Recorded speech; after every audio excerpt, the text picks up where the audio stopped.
Okay guys, I don't normally do this for a movie, but the FNAF 2 movie has been on my mind a little too much, more than any other video game movie that has come out in the past few years, and I've been heavily glazing the FNAF 2 movie a lot. So I'm gonna do something I don't normally usually do, which is give a quick summary or on the ending of Five Nights at Freddy's 2 and give some thoughts on what might come into the third movie. Now the ending of Five Nights at Freddy's 2 ends on a cliffhanger, obviously, with Vanessa being pushed away because Mike doesn't trust her anymore after there's a big reveal that Michael Afton is her brother and she's had one this whole time. And the main reason Mike doesn't trust Vanessa anymore is that there has been so many things that Vanessa hasn't seemed to tell Mike about, and all of that has gotten Abby into danger. It's gotten Abby possessed by the puppet, even though she broke out, but it was still very dangerous for her and she was nearly killed in the process as well.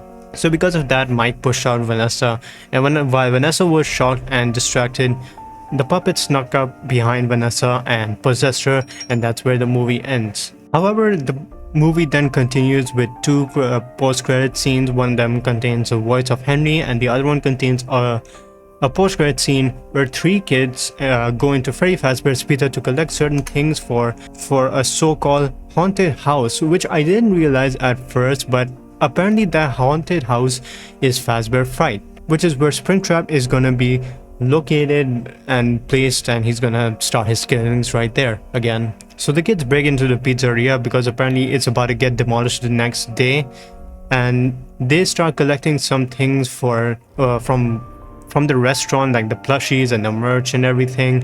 And then one of them finds an animatronic in the back, which is none other than William Afton himself. Now one of them finds something really off about that Springtrap suit, but yet he decides it's a good idea to take it with them anyways. But after Afton was covered and left in that room alone, apparently he starts up and he is apparently woken up again because of Golden Freddy being gone to heaven.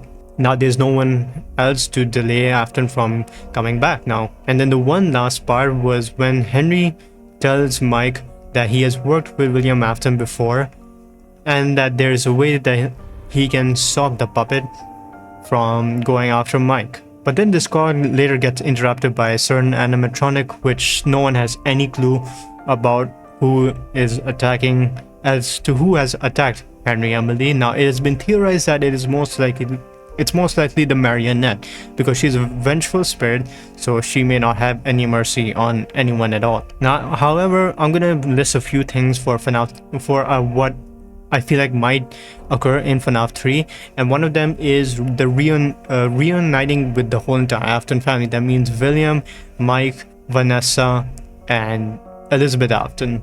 And I do think that if this is going to be the last movie, which I am pretty sure it is, then they're all gonna have to die in a fire along with Henry Emily, as well as the puppet herself, because she needs to be stopped, and she's not just some innocent soul anymore. She's a vengeful spirit that wants to kill people for her own revenge.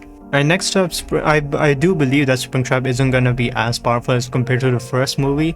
I could be wrong on that part, mainly because he is apparently a zombie now, so he might be super weak and the suit might be very rusty as well, but we will have to see.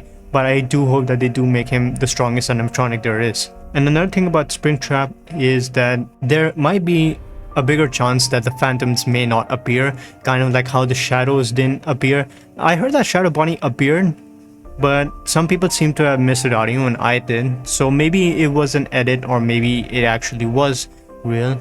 And another thing for Springtrap is that maybe his face is also going to be revealed to be entirely mangled up because of the spring locks. But in order for them to show that, I feel like that would have to make the movie R-rated or something. But yeah, you let me know your thoughts on what may occur in the third movie, and let me know what you think about the ending for the second movie as well.